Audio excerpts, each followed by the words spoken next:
Kecelakaan, bencana, dan kondisi membahayakan manusia dapat terjadi di mana saja, kapan saja, dan dapat menimpa siapa saja.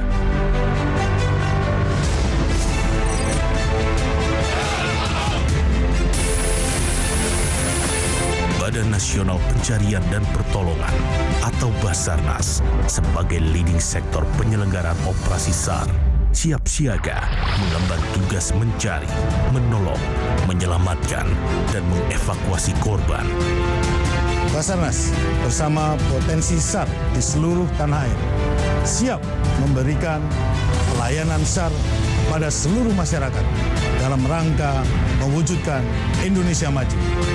Dirgahayu Basarnas ke-49, Afiknam, Jagat Samagra. Selamatlah alam semesta.